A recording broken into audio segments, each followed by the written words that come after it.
Видео снимаешь? Да. Иди сюда, блин. Чего ты не хочешь? Куда? Чего?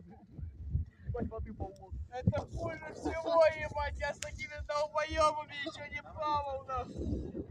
Кстати, сними меня вот так.